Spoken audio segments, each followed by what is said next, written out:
Welcome students on speedy maths. आज हम class 10th mathematics new book NCERT के chapter 4 की एक्सरसाइज 4.2 का क्वेश्चन नंबर 3 करने वाले हैं। स्टूडेंट क्वेश्चन नंबर 3 में हमसे कहा गया है find two numbers whose sum is 27 and product is 182। आइए स्टूडेंट इसे समझते हुए सॉल्व करते हैं। क्वेश्चन नंबर 3 में कहा गया है find two numbers whose sum is 27। हमें टू ऐसे नंबर को फाइंड करना होगा जिनका सम 27 हो एंड प्रोडक्ट इज 182 और उनका प्रोडक्ट जो है वो 182 हो। तो आइए स्टूडेंट इसे भी सॉल्व करते हैं। सबसे पहले आप सॉल्यूशन डाल लीजिएगा और उन्होंने टू नंबर्स की बात कही है तो आप लिखिएगा let the first number is equal to x and the second number।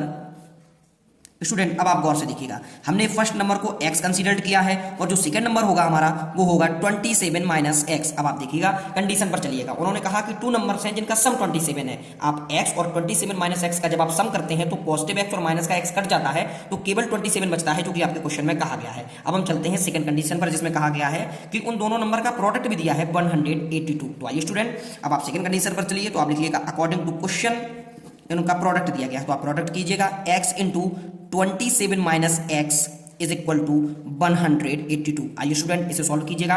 जब आप x का 27 में मल्टीपल करते हैं तो आपका आता है 27x। जब आप x का माइनस एक्स में मल्टीपल करते हैं तो आपका आता है एक्स स्क्वायर और राइट में आपका लिखा है 182। अब आप एक्स स्क्वायर को राइट हैंड साइड में भेजिएगा तो स्टूडेंट आपका होगा 27x इज इक्वल टू आपका माइनस का जो एक्स स्क्वायर है राइट हैंड में जाने पर पॉजिटिव हो जाएगा तो आपका होगा एक्स स्क्वायर प्लस 182। ठीक इसी प्रकार से जब आप स्टूडेंट 27x को राइट हैंड साइड में भेजते हैं तो ये माइनस का हो जाएगा तो लेफ्ट हैंड में आपका होगा 0 is equal to x square minus 27x plus 182। अब आप स्टूडेंट इसे सही तरीके से लिख लीजिएगा तो आप होगा x square minus 27x plus 182 is equal to 0। हमें क्वाड्रेटिक इक्वेशन स्टूडेंट फाइंड हो जाती है। अब हमें इस क्वाड्रेटिक इक्वेशन को सॉल्व करना होगा।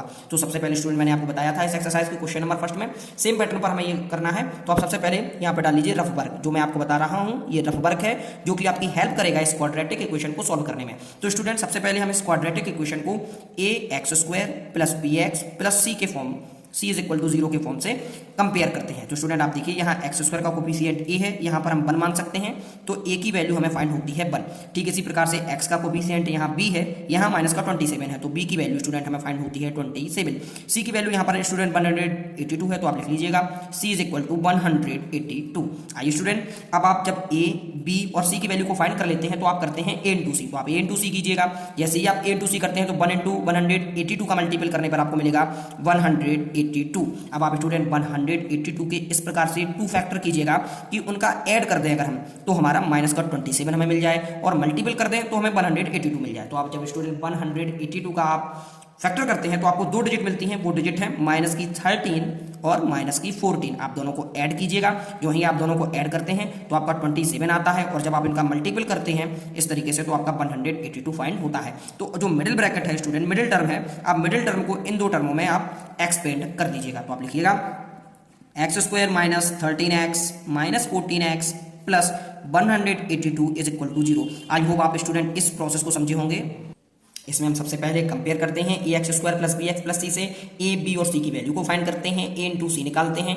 ए इंटू सी की करने पर जो भी हमें डिजिट फाइंड होती है उसके 2 फैक्टर इस प्रकार से करते हैं कि मल्टीपल करने पर वो ए इंटू सी दे दे और ऐड करने पर हमें बी वाली टर्म जो है वो दे देता है। फिर हम मिडिल टर्म को उन 2 टर्मों में एक्सपेंड कर देते हैं। तो आप देख लीजिएगा। अब आप सबसे पहले फर्स्ट 2 में कॉमन लीजिएगा और लास्ट 2 में कॉमन लीजिएगा। जब आप फर्स्ट 2 में कॉमन लेते हैं स्टूडेंट तो आपका कॉमन एक्स आएगा तो आप एक्स कॉमन ले लीजिएगा। ब्रैकेट में होगा आपका एक्स माइनस 13। ठीक इसी प्रकार से जब आप देखिएगा यहाँ पर आप कॉमन लीजिएगा तो आप लीजिएगा माइनस का 14 कॉमन। जैसे ही आप माइनस के 14 कॉमन लेते हैं जो आपका माइनस का एक्स है ये पॉजिटिव हो जाएगा। जो आपका 182 पॉजिटिव है इसके आगे नेगेटिव होगा क्योंकि हमने माइनस चिन्ह कॉमन लिया है। अब जब आप 14 का 182 में डिवाइड करते हैं तो 13 टाइम्स आता है। तो स्टूडेंट इस हिसाब से हमारा इस प्रकार से हम फैक्टर कर लेते हैं। अब आप देखिएगा इन दोनों में हमारा x माइनस 13 कॉमन आ जाता है। x माइनस 13 आप कॉमन लिख लीजिएगा और आपका जो बचा हुआ है आप उसे भी ब्रैकेट में क्लोज कर लीजिएगा। तो आपका होगा x माइनस 13 और एक ब्रैकेट में होगा x minus 14 is equal to 0। अब आप दोनों को 0 के बराबर इक्वल कीजिए स्टूडेंट। तो आप लिख लीजिएगा when x minus 13 is equal to 0, then x is equal to 13 आपका फर्स्ट नंबर है, और आपका दिया है x minus 14 is equal to 0, तो आपका जो होगा x इज इक्वल टू 14। अब आप देखिए स्टूडेंट, क्या आपने जो ये आंसर आपके जो फाइंड आपने किए हैं क्या ये सही है? तो क्वेश्चन की जो फर्स्ट कंडीशन थी कि दोनों का सम 27 आना चाहिए, तो आप देखिएगा जब आप अगर चेक करना चाहें स्टूडेंट तो आप चेक कीजिएगा। तो उन्होंने सबसे पहले ये चेक है, आपके आंसर यहीं तक है, अब हम चेक करके बता रहे हैं। तो आप देखिएगा उन्होंने कहा कि दोनों का जो सम है वो 27 होना चाहिए, तो आप ऐड करिए 13 प्लस 14, आप जानते हैं कि 27 होता है, इनका मल्टीपल भी कर लीजिए। तो 13 इंटू 14 का जब आप मल्टीपल करते हैं तो आपका 182 आता है, यानी आपने जो आंसर फाइंड किए हैं वो बिल्कुल सही है। आपको स्टूडेंट ये क्वेश्चन कैसा लगा आप कमेंट बॉक्स के जरिए से बताइए, कोई भी चीज समझ में ना आई हो तो आप कमेंट बॉक्स के जरिए से पूछ सकते हैं। आपने पूरा वीडियो देखा इसके लिए बहुत बहुत धन्यवाद, थैंक यू।